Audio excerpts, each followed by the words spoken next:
ప్రభుత్వాలకు ఏదైతే బలం అనుకుంటారో, ఏదైతే బలమవుతాయో అవే తర్వాత కాలంలో బలహీనులుగా అవుతాయని చెప్పుకోవచ్చు. గతంలో కాంగ్రెస్ పార్టీకి నిరుద్యోగులే బలం, వాళ్ళతోటే గెలిచిందంటూ స్వయంగా సీఎం రేవంత్ రెడ్డి చెప్పినట్టుగా మాట వాస్తవం. అయితే అదే నిరుద్యోగులు ఇప్పుడు గొంతెత్తి విమర్శిస్తున్నారు రేవంత్ రెడ్డి. మన దగ్గర మైపాల్ యాదవ్ గారు ఉన్నారు, వారిని తెలుసు. ఎట్లా చూడొచ్చు మైపాల్ యాదవ్ గారు ఇప్పుడు మన రేవంత్ రెడ్డి ససేమిరా అంటున్నారు, గ్రూప్ 2 పోస్టుల పెంపకం, గ్రూప్ 3 పోస్టుల పెంపకం పెంచాలంటూ నినదిస్తున్నారు, గొంతెస్తున్నారు, ధర్నాలు చేశారు, ఆందోళనలు, నిరాహార దీక్షలు, ఆమరణ నిరాహార దీక్షలు ఇవన్నీ చేస్తున్నారు. అయినా కానీ ఎందుకని అసలు రేవంత్ రెడ్డి ఎందుకు కనీసం ఇటు ఫోకస్ కనీసం ఆలోచన చేయట్లేదు ఎందుకని? అదే పోయే కాలం దగ్గర వచ్చినప్పుడు ఏం చేస్తాం, పోయే కాలం దగ్గర పడ్డట్టుంది. ఇప్పుడు అసలు తలకాయ ఉన్నాడు ఎవడన్నా ఈ సింపుల్ పెద్ద పెద్ద కోరికలు కూడా లేవు, జస్ట్ వాళ్ళు అడిగేవి కొన్ని పోస్ట్ పోని అడుగుతున్నారు మెయిన్గా. తర్వాత కొన్ని పోస్టులు పెంచండి, ఏదైతే గ్రూప్ 1కు 60 పోస్టులు పెంచినట్టు, డిఎస్సిలో 5,000 ఉంటే 11,000 పెంచారు. ఇంకా గ్రూప్ 2 గ్రూప్ 3 కూడా పెంచండి అంటున్నారు, డిఎస్సి వాళ్ళు కూడా కొన్ని పెంచండి అంటున్నారు. నిజానికి ఇప్పుడు ఎవరెవరైతే ప్రిపరేషన్లు ఉన్నారో ఈ నిరుద్యోగులకు ఎస్పెషల్గా రేవంత్ రెడ్డి వాళ్ళ ఎమ్మెల్యేలు మంత్రులు అందరూ రుణపడి ఉండాలి. ఇప్పుడు ఉండే సీరియస్ ఆస్పిరెంట్స్ అంతా కూడా అప్పుడు ఎలక్షన్ ముందు ఊర్లలోకి పోయినారు, పాపం అమ్మల కాలు మొక్కిర్రు, అవ్వల కాలు మొక్కిర్రు, దండం పెట్టిర్రు, సొంతంగా డబ్బులు పెట్టుకున్నారు. ఓట్లు ఒక్కొక్కరు ఒక 50 ఓట్లు, 100 ఓట్లు, 200 ఓట్లు, 1000 ఓట్లు కూడా వేయించిన వాళ్ళు ఉన్నారు. ఈవెన్ సీఎం రేవంత్ రెడ్డి కానీ తీర్మార్ మల్లన్న కానీ మీరు ఒక నెల రోజులు పుస్తకాలు పక్కకు పెట్టేసి ఊర్లలోకి వెళ్ళి గ్రామాన అందరికి చెప్తేనే మనము మరి బీఆర్ఎస్ ఓడిపోతుంది, మీ అందరికీ ఈ పలానా వేస్తాం వాళ్ళు ఒక మేనిఫెస్టో చేశారు. వీళ్ళు అడిగేది మేనిఫెస్టో ప్రకారం అడుగుతారు. నేనేమంటున్నా అంటే తెలంగాణ నిరుద్యోగ రక్షణ చేసి నుంచి నేను ఆ డిమాండ్లన్నీ నేను అనట్లే, మరి ఏమంటున్నా అంటే ఫస్ట్ వాళ్ళతో చర్చలన్నీ జరపాలి. చర్చలు చిక్కడపల్లి సిటీ లైబ్రరీ ఉంది, ఓయూ లైబ్రరీ ఉంది, కేయూ లైబ్రరీ ఉంది, పాలమూరు ఉంది, శాతవాహన ఉంది, తెలంగాణ యూనివర్సిటీ ఉంది. మీకు సంబంధించిన వాళ్ళతో ఫస్ట్ ఒక కమిటీకి సంబంధించి వాళ్ళకి ఇంటెలిజెన్స్ ఉంటుంది. ఇవన్నీ తెప్పించుకొని అసలు నిజంగా వీళ్ళు నిరాశలు ఉన్నారా, నిస్పృహలు ఉన్నారా, బాధ ఉందా, నిజంగా ఇది ఏమైనా ప్రతిపక్షాల కుట్రనా, వీళ్ళు సొంతంగా చేస్తున్నారా అని తెలుసుకోండి. తెలుసుకున్న తర్వాత మీకు అండర్స్టాండింగ్ వస్తుంది. అండర్స్టాండింగ్కి వచ్చినాక మీరు కొన్ని చెప్పండి. ఇప్పుడు పలానా ఏదైనా కానీ డిమాండ్ ఉంటుంది అనుకో, ఈ కారణం చేతి కావట్లేదు కాబట్టి చేయట్లేదని వీళ్ళనన్నా కన్విన్స్ చేయండి, లేదంటే వీళ్ళు చెప్తే నాకు కన్విన్స్ కావాలి. ఇట్లా కాకుండా నిమ్మకు నీరెత్తినట్టు గమ్మని ఉంటే వీళ్ళతో ఏమవుతుంది, లేదంటే వీళ్ళు ఒక రకంగా ప్రతిపక్షాలు చేస్తున్నారు అనుకుంటున్నారు ఏమంటారు. సరే ప్రతిపక్షాలు ఎంటర్ అయినప్పటికి కూడా ఈ నిరుద్యోగులలో అయితే నిరాశ నిస్పృహలు ఉంది, అది జెన్యున్ రిపోర్టు. ఇది కూడా సోయి లేకపోతే ఎట్లా? ఇందాకనే తీన్మార్ మల్లన్న కూడా ఒక లేఖ రాసిండు డిఎస్సికి సంబంధించి. రియాజ్ సార్ కూడా అవును మేము సీఎంకి చెప్తున్నాం అంటున్నారు. మరి ఇంత వల్మూరు వెంకట ఈ ముగ్గురే ఏమన్నా అడ్డుకుంటారు అసలు? అంటే సరైన గైడెన్స్ ఇవ్వట్లేరు అనుకోవచ్చా? అదే నిరుద్యోగులకు సంబంధించి అడ్డుకోవడం అంటే సరైన గైడెన్స్, మరి ఆ గైడెన్స్ అంటే వీళ్ళు రిపోర్ట్ ఇచ్చి గైడెన్స్ ఇచ్చేంత ఉంటుందా? వీళ్ళే కాకుండా ఆయనకు ఇంకా సపరేట్ ఇంటెలిజెన్స్ ఉంటుంది కదా, వాళ్ళతో తెప్పించుకోవచ్చు కదా రిపోర్టు. ఇప్పుడు వీళ్ళదేం పోయింది, ప్రభుత్వానికి కానీ పార్టీకి కానీ చాలా మైనస్ అవుతుంది. చిన్న విషయం కదా ఏంది. ఇప్పుడు ఈయననే సోమాజి కూడా ప్రెస్ క్లబ్ ఇంటెలిజెన్స్ అంతా ఫర్గెట్ అబౌట్ దట్, లేదంటే బల్మూరు వెంకటం, మల్లన్నో, కోదండం వీళ్ళందరూ మర్చిపో. వీళ్ళు ఆల్రెడీ మేనిఫెస్టోని ఇచ్చారు. ఎలక్షన్లకు పోయినప్పుడే సోమాజి కూడా ప్రెస్ క్లబ్లో వాళ్ళు క్లియర్గా చెప్పినారు కదా, మేము మెగా డిఎస్ చేస్తాము, తర్వాత ప్రతి జాబ్కు కొంత గ్యాప్ ఇస్తాము, మీరు అనుకున్న సమయం ఇస్తామని రేవంత్ రెడ్డి చెప్పిండు కదా. మరి ఇంకేంది వెళ్ళకపోవడం అంటే ఏం లేదు. వీళ్ళతో ఏమవుతుందా మల్లుబట్టి విక్రమార్క ఒక అడుగు ముందుకేసి 1:100 అని అసెంబ్లీలో చెప్పారు అన్నాడు కదా. మరి ఎడిపోయిందా 1:100 అంటే? ఆయన మాట లెక్కలేదా, లేకపోతే నిరుద్యోగుల డిమాండ్కు లెక్కలేదు అనుకోవచ్చా? కారణం అందే. ఇప్పుడు ఒకవేళ కాదనుకుందాం, ఫర్ ఎగ్జాంపుల్ కొన్ని సందర్భంలో ఏ కారణం చేత కాదో కూడా చెప్పి, మరి గతంలో మీరు 1:100 ఇవ్వమని బీఆర్ఎస్ కు ఎట్లా మీరు చెప్పినారు, మరి ఇప్పుడు ఎందుకు కాదో క్లియర్ గా చెప్తే కదా, అసలు మాట్లాడితే కదా, మాతో నోరు తెరిచి మాట్లాడండి. మీరు ఊకే బల్మూరు వెంకటతో మాట్లాడిచ్చుడు, లేకపోతే ఇంకొకరితో మాట్లాడించి వీళ్ళందరితో మాకు ఎందుకు, డైరెక్ట్ సీఎంఏ మాట్లాడొచ్చు కదా. లేదంటే విద్యాశాఖ మంత్రిని పెట్టండి, విద్యాశాఖ మంత్రిని పెడితే ఆయనతో మేము చర్చలు జరుపుకుంటాం. ఇదే అంశంలో మీరు కరెక్ట్ పాయింట్కి వచ్చారు. ఇదే అంశంలో ఒక విద్యార్థి ఇంతకుముందు మాట్లాడుతూ 17 సార్లు ఢిల్లీకి పోయొచ్చారు రేవంత్ రెడ్డి, 17 నిమిషాలు కేటాయిస్తే సరిపోతుంది నిరుద్యోగుల సమస్య అంటున్నారు.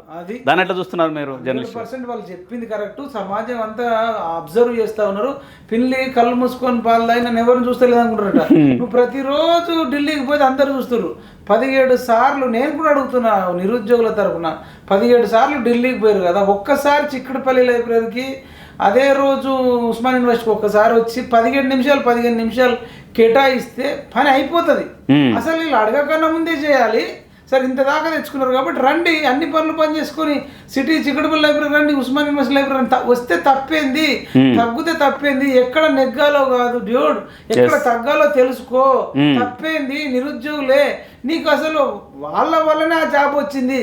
ఇలా నిన్ను రిక్వెస్ట్ చేస్తున్నామంటే కారణము నిన్ను అసలు ఇంత దాకా తెచ్చుకోవద్దు, వీళ్ళ కృషి వల్లనే నాకు ఈ జాబ్ వచ్చింది, సీఎం జాబ్ అను. మరి ఆ కృషి వల్ల వచ్చినప్పుడు వాళ్ళని కలవడానికి నీకు ప్రాబ్లం ఏంటి? కలవకపోతే మొండిగా పోతే అహంకారం అనుకుంటారు. అహంకారం అనుకుంటే రేపు స్టడీ చైర్లతో పెట్టుకుంటే సీఎం చైరే పోతుంది. నువ్వు ఆల్రెడీ గత ముఖ్యమంత్రి కూడా స్టడీ చైర్లతో పెట్టుకుంటే సీఎం చైరే పోయింది. కావాలంటే ఆ scheme go to Erravalli farm house and ఆ స్కీమ్ ఎట్లుంటది దెబ్బ అని అడిగితే చెప్తాడు. కేసీఆర్కి తెలుసు కదా, అరవీర భయంకరుడు కేసీఆర్కే అంత అయినప్పుడు నువ్వెంత అని లెక్క ఎంత? మరి సావు నోట్ల తలకాయ పెట్టినన్నే నువ్వు చచ్చినా సరే నువ్వు సావు నోట్ల తలకాయ నిజంగానే చచ్చిపో, మాకు సంబంధం లేదని రాజకీయ సమాధి చేసి అసెంబ్లీలో చిత్తుగా ఓడించి ఎంపీ ఎలక్షన్లో కూడా 0 ఇచ్చిర్రు. ఆ గతి నీకు పట్టొద్దంటే చర్చలు జరుపు, న్యాయమైన చెయ్యు, న్యాయం కాలేనివి ఇందుకోసం న్యాయం కదా అని చెప్పు కదా. చర్చలు జరపడానికి ప్రాబ్లం నీకు ఏం పని అంటున్నా నేను. ఇంకేం చేయాలంటున్నారు నిరుద్యోగులు? మేము ఆమరణ నిరాహార దీక్ష చేస్తే మొన్న మోతిలాల్ నాయక్, ఇప్పుడు అశోక్ సారు ఆమరణ నిరాహార దీక్ష కూర్చున్నారు. ఇంకేం చేయాలి మేము? ఇక ప్రభుత్వానికి ఇంకా ఇంకేం చేయాలి మేము? ఏనుగలు తెచ్చేసి గింకరించాలా అంటున్నారు. ఇప్పుడు ప్రజాస్వామ్యబద్ధంగానే పోతాం. ఆమరణ నిరాహార దీక్ష చేస్తే రాకపోతుంది, ఆ పిల్లగాడు వాడంతటా వాడే మళ్ళీ వాళ్ళు నా ఆర్గాన్స్ ఖరాబ్ అవుతున్నాయని చెప్పి అయినంతట ఆయననే 9 రోజులు ఉండి తాగేదాకా వచ్చింది. అంటే సస్తే దాకా ఉండు, ఇంత దారుణం ఉంటుందా? అవును, అంత సెక్యూరిటీ పెట్టి, అంటే ఇంత సెక్యూరిటీ పెట్టి టైం పోక మనం ప్రతి ఒక్కరు ఛానల్ పోవాలి. అంటే ఇప్పుడు ఎట్లా ఉందంటే నేనైతే దీక్ష చేసేటోళ్ళు అందరు రిక్వెస్ట్ చేస్తున్నా, ప్రభుత్వం చాలా మొండిగా ఉంది. ఇప్పుడు చెప్తే వినేటోడికి దీక్ష చేస్తే మీనింగ్ ఉంటది, కానీ వీళ్ళు చెప్తే వినరు. మంచి మాటకు చింతకాయలు రాలవు. అమర నిరాహార దీక్ష చేస్తే గాంధేయ మార్గంలో పోతే వింటలేరు. అనవసరంగా మీ ఆర్గాన్స్ ఖరాబ్ చేసుకోవడం, మీ ఆరోగ్యం ఖరాబ్ చేసుకోవడం, మీకు కూడా ఫ్యామిలీ ఉంటుంది. కాబట్టి దీక్ష చేసేటోళ్ళు దయచేసి ఆలోచించండి. ఏదైనా ఉంటే ఉమ్మడి కార్యాచరణ ప్రకటించి ఏదైనా ముట్టడి చేసినా, ఇంకేదైనా జేఏసీ ఏర్పాటు చేసినా ఉమ్మడి ప్రణాళిక ద్వారా ప్లానింగ్ వేసుకొని మనం ఆరోగ్యంగా ఉంటేనే 10 చేయగలుగుతాం. వాళ్ళు చచ్చిపోయినా పట్టించుకునేటట్లేరు. మన ఆరోగ్యంస్, మన ఆర్గాన్స్ ఖరాబ్ అయితే ఎట్లా అని నేను ఈ ఛానల్ ప్రముఖంగా చెప్తున్నాను. గతంలో కూడా అశోక్ సార్ అప్పట్లో ఆమరణ నిరాహార దీక్ష చేశారు, రెండోసారి కూడా చేస్తున్నారు. ఆయన ఇంటి చుట్టూ భారీ బందోబస్తు, అసలు ఎవరిని కలవనియట్లేరు, జర్నలిస్టులని, అడ్వకేట్లని ఎవరు రానియట్లేరు. ఎట్లా చేస్తారో ఒక జర్నలిస్ట్గా మీరు ఎట్లా చెప్తారు? చాలా బాధాకరం. ఇప్పుడు ఎట్లాగో మీరు పట్టించుకుంటలేరు. పట్టించుకోనప్పుడు పోలీసు వాళ్ళని ఎందుకు పెట్టడం? మీడియా వస్తుంది, వాళ్ళు మాట్లాడేది మాట్లాడతారు, చెప్పేది చెప్పుకుంటారు ప్రపంచానికి. ఈ పోలీసులను పెట్టడం అయితే తీవ్రంగా ఖండిస్తున్నాం. గతంలో కూడా ఆయన దీక్ష కంటిన్యూ చేసేటోడు. మరి బల్మూరు వెంకటన్న వచ్చి మరి దీక్ష విరమింపజేసిండు. మరి ప్రజాస్వామ్యంలో ఎవరికైనా దీక్షలు చేసే హక్కు ఉంటుంది. కాబట్టి పోలీసులను పెట్టడము, అష్టదిగ్బంధం చేయడాన్ని మేము తీవ్రంగా ఖండిస్తున్నాం. అదేవిధంగా అశోక్ సార్ కూడా మేము రిక్వెస్ట్ చేస్తున్నాం, మన ఆర్గాన్స్ ఖరాబ్ అవుతాయి, హెల్త్ పాడైపోతుంది, మీరు ఇంకా ఉద్యమంలో ముందుంటేనే బాగుంటుంది. ఇంట్లో ఉండి దీక్ష చేయడం కంటే కూడా మన ఆరోగ్యం కూడా చాలా ఖరాబ్ అవుతుంది. ఏదైనా సరే వాళ్ళు ఇన్నింటిలకు దీక్ష చేస్తే ఏం కాదు, కానీ వాళ్ళు గతంలోనే వినలేరు, ఇప్పుడు ఇంటర్ అయినారు అనేది పెద్ద డౌటు. ఇది ఏ ఒక్కరు చేస్తే అయ్యేటట్టు లేదు. ఇదంతా ఒక ఉమ్మడి కార్యాచరణగా జేఏసీగా ఏర్పడి ఇట్లా చేస్తే బాగుంటుంది. స్టెప్ 1, స్టెప్ 2, స్టెప్ 3, స్టెప్ 4 అదే జేఏసీ లెక్క చేసేసి ఇందిరా పార్క్ దగ్గర పెద్ద ఎత్తున ధర్నా ఆందోళన కార్యక్రమం చేపట్టారు. అయినా కానీ ప్రభుత్వం పట్టించుకోలేదు కదా. అవును, చేయట్లేదు. మరి ఇంకేం చేస్తాం? మరి ఇప్పుడు చచ్చిపోతే పట్టించుకుంటుందని ఏమైనా ఉందా? అంటే అశోక్ సారు వ్యూహం ఆలోచన ఏంటంటే, ఇప్పుడు కొంతమంది పిల్లల ధర్నాలకు, ఆందోళనకు, ముట్టలకు వస్తారు, కొంతమంది మీకు కేసులు అవుతాయి, దాంతో ఇబ్బంది కదా, ఈ విధంగా నిరసన వ్యక్తం చేయాలన్న ఉద్దేశంతో చేస్తున్నారు. దాన్ని ఎట్లా చూడొచ్చు మీరు? అదే ఆయన ఉద్దేశం మంచిదై ఉంటుంది, కానీ వీళ్ళు నిమ్మకు నీరెత్తనట్టున్నారు. పోలీసులను పెట్టడము, మీడియాను కవరేజ్ చేయకపోవడము. ఇప్పుడు మోతిలాల్ 9 రోజులు ఉన్నా చూసినాము, ఏదో వచ్చిర్రు చెప్పిర్రు వెళ్ళిపోయారు, కానీ ఎక్కడ సీరియస్గా తీసుకోవాలి. ఆ అబ్బాయి ఉండి ఆయనంతటా ఆయననే వీళ్ళు ఎవరు పట్టించుకునేటట్టు లేరు అని చెప్పేసి ఇక నిమ్మరసం ఏదో తాగి బయటకు వచ్చింది కదా. అంటే ప్రభుత్వం మెంటాలిటీ అట్లా ఉంది. కాబట్టి ఒకవేళ ఇందిరా పార్క్ దగ్గర కూడా చేసి ఉండొచ్చు, కానీ నాకు తెలిసిన కాడికి కరెక్ట్ జేఏసీ ఏర్పడలేదని నేను అనుకుంటున్నాను. ఇప్పుడు గతంలో తెలంగాణ రావడం కోసం కోదండరావును పెట్టి రాజకీయ జేఏసీకి నేను ప్రెసిడెంట్ పెట్టి దాంట్లో సెక్రటరీ పెట్టి ఇట్లా పెట్టేసి ఒకసారి పెన్ డౌన్ అనో, ఇంకోసారి రైలు రోక్ అనో, ఇంకోసారి మార్చనో ఉండి ఆ కమిటీలో జేఏసీలో కూడా అంతా ఉన్నారు. మరి అట్లాంటి సంఘం ఏర్పడ్డదైతే నేను అనుకోవట్లేదు. అప్పటికప్పుడు వింటర్ అని చెప్పి చేసినట్టున్నారు. బట్ ఇట్లాంటి ఇంకా కన్స్ట్రక్టివ్ బిల్డింగ్ అనేది ఒక కరెక్ట్ ప్లానింగ్తో వెళ్ళాలనేది ఇంకా బెటర్ అనేది నా అభిప్రాయం. ఇంకా చాలా వ్యవస్థలో మందకృష్ణన్ ఉన్నాడు, ఆర్ కృష్ణన్ ఉన్నాడు, అన్వర్ సార్ లాంటి వాళ్ళు ఉన్నారు, ఇంకా సామాజికవేత్తలు ఉన్నారు. ఈ రాజకీయ పార్టీలను కలుపుకోకుండా కుల సంఘాలను, విద్యార్థి సంఘాలను, సామాజికవేత్తలను, సమాజం మంచిగా ఉండాలనేటోళ్ళను, నిరుద్యోగ లీడర్లను వీళ్ళందరినీ కలుపుకొని ఒక టీం లాగా ఏర్పాటు చేస్తే ఇంకా బలంగా ఉంటుంది. ఇప్పుడు ఉన్న దానికంటే ఇంకా ఎక్కువ ఉంటుందని నా అభిప్రాయం. ఎందుకంటే ఏ ఒక్కరితో వినేటట్టు లేరు కదా. వినేటట్టు ఉంటే మోతీలాలతోనే వినాల్సింది. దాంట్లో అంతకుముందు అశోక్ సారే కూర్చున్నాడు, అప్పుడే వినాలి. అంటే వీళ్ళు మన ప్రాణాల మీకు అంటే వాళ్ళకి పట్టి లేదనేది నాకు అర్థమవుతుంది. ఓకే, టీజీపీఎస్సీ ముట్టడికి పిలుపునిచ్చారు అంటే దాన్ని అంశాన్ని ఎట్లా చూస్తున్నారు? టీజీపీఎస్సీ ముట్టడి దాకా వచ్చేసింది ఏకంగా. కేసీఆర్ ప్రభుత్వంలో ఎట్లయితే జరిగిందో రేవంత్ రెడ్డి ప్రభుత్వం తొలినాళ్ళలోనే ముట్టడికి మునం పెట్టారంటే దాన్ని ఎట్లా చూడొచ్చు? అదే కడుపు కాలినోడు మీరు ఏం చేస్తావు? ఇప్పుడు దీక్షలు చేసినా వినట్లే, వినతి పత్రాలు ఇచ్చినా వినట్లే, రాస్తారోకలు చేసినా వినట్లే, ప్లకార్డులు పెట్టినా వినట్లే, ఇందిరాబాద్ దగ్గర మీటింగ్ పెట్టినా వినట్లే. ఇంకేం చేయమంటారు? ముట్టడి చేస్తారు. లాస్ట్కి ఇజ్జత్ పోతుంది వాళ్ళు అనుకుంటారు. ఏమవుతుంది అని. కానీ రోజు నెగిటివ్ అవుతుంది. రేపు స్థానిక ఎన్నికలు కావచ్చు, లేదా ఎంపీటీసీ జెడ్పీటీసీలో కావచ్చు, జిహెచ్ఎంసీలో కావచ్చు, కౌన్సిలర్లో కావచ్చు, నెగిటివ్ అవుతుంది. ఇదే లాస్ట్ అవుతుంది. ఉద్యోగులతో పెట్టుకుంటే ఇదే చివరి పరిపాలన అవుతుంది. రేవంత్ రెడ్డి గారికి తెలవాలి. మేము ఇంకొకటి వినకపోతే భవిష్యత్తులో సీఎంనే మార్చమని ఒక ప్రపోజల్తో ఢిల్లీ కూడా పోవాలనుకుంటున్నాం. మొండిగా ఉంటే అంతవరకు దారి తీస్తాం. ఎందుకు మరి ఇప్పుడు ఖాళీగా ఎందుకు ఉంటాము? మా జోలికి వచ్చి మా కడుపు కొట్టినప్పుడు నేను అనట్లేదు, నిరుద్యోగులు అంటున్నారు. ఎందుకన్నా రేవంత్ అన్న సోమాజిగూడ ప్రెస్ క్లబ్లో అంత భారీ డైలాగులు కొట్టిండు. నిరుద్యోగులు గడ్డాలు వేసుకొని తిరుగుతున్నారు, మీసాలు వేసుకొని తిరుగుతున్నారు, పెద్ద 30 ఏళ్ళైన పెళ్లిళ్ళు అయితే వాళ్ళ ఉసురు కేసీఆర్ ఫ్యామిలీకి తగులుతున్నాను. మరి నువ్వెందుకు పట్టించుకుంటలేవు? నువ్వెందుకు చర్చలు జరపట్లేవు? నువ్వెందుకు రావట్లేవు? ఒక్కనాడని వచ్చినావా? ఆ దుర్మార్గుడు కేసీఆర్ అంటోడు కూడా ఒక్కనాడు ఓయికి రాలే, చిక్కడపల్లి అభిప్రాయం రాలే. నువ్వెందుకు రాస్తలేవు? అసలు నీ ప్రాబ్లం ఏంటో చెప్పాలి.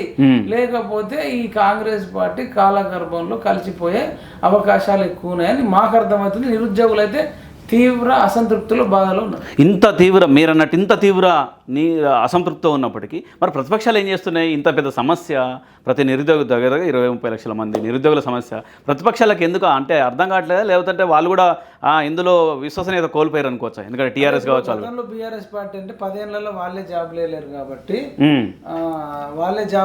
కాబట్టి వాళ్ళ మీద ఇప్పటికీ మొన్ననే 6 నెలలు అవుతుంది కాబట్టి వాళ్ళని పూర్తిగా నమ్మట్లేదు.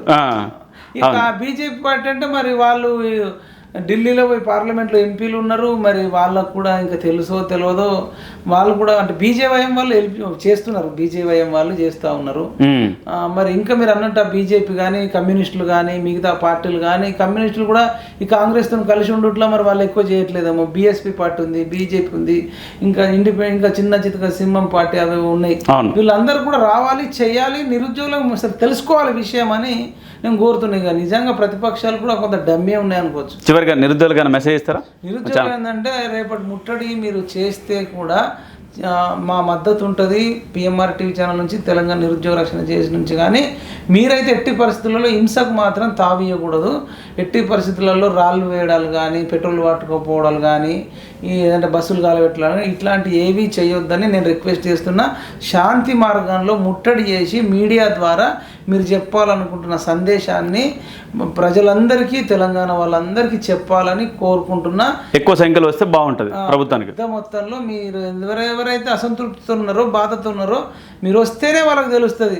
మరి ఎవరు వాళ్ళు పోతారులే నేను ఓకున్నా సరే అని మీరు అనుకుంటే మరి మేమేం చేసేది లేదు. పోలీసులు ఎక్కడికక్కడ కట్టడి చేస్తారట. ఇప్పటికే కొద్దిసేపు క్రితం నల్గొండలో అక్కడెక్కడ అరెస్టుల పర్వం కూడా మొదలు పెట్టారు. ఎంతమందిని అరెస్ట్ చేస్తారు? లక్షల మంది ఉన్నారు. అరిచేతిని అడ్డం పెట్టి సూర్యుడిని ఆపలేరు. అదే విధంగా ఒక 100 మందినో 200 మందిని అరెస్ట్ చేస్తారు. కానీ ఎక్కడ ఆపినా వాళ్ళు వస్తారు. దయచేసి ప్రభుత్వం కూడా వాళ్ళు శాంతియుతంగా చేస్తే మీరు సపోర్ట్ చేయాలని చెప్పేసి కోరుకుంటున్నాం. తద్వారా ప్రభుత్వానికి వీళ్ళ నిరసన తెలుస్తుంది, వాళ్ళ బాధ తెలుస్తుందని చెప్తున్నాను. ఎందుకంటే గతంలో కూడా మరి చేసిరు కదా, మరి గత ప్రభుత్వాలు ఏమో చేసినప్పుడు ఈ కాంగ్రెస్ పార్టీ మద్దతు ఇచ్చింది కదా, మరి ఇప్పుడు ఎందుకు ఇట్లా రివర్స్ అవుతున్నారని మీ మీద కూడా నెగిటివ్ అవుతుంది. కాబట్టి పోలీస్ డిపార్ట్మెంట్ మేము ఎక్కడ కూడా అశాంతి చేయము అహింస చేయమని నిరుద్యోగులు అంటున్నారు. చూడండి, ఎందుకంటే మీరనే అరెస్టులు చేస్తారు, మరి ప్రాబ్లం ఇంత ఉంది. వాళ్ళు ఎక్కడెక్కడి నుంచి నల్గొండ నుంచి సూర్యాపేట కోదాడ నిజామాబాద్ ఖమ్మం నుంచి వస్తున్నారు. సరే సమస్య తీవ్రంగా ఉందని మీరు ఇంటెలిజెన్స్ వాళ్ళు చెప్పొచ్చు కదా. మీరు ఇప్పటికైనా చెప్పి సాయంత్రం లోపు మరి రేపు పొద్దున ఇంక ఈరోజు నైట్ వరకు మీరు శుభవార్త చెప్తే వాళ్ళు ఎక్కడో అక్కడ ఆగే అవకాశం కూడా ఉంటుందని చెప్తాం.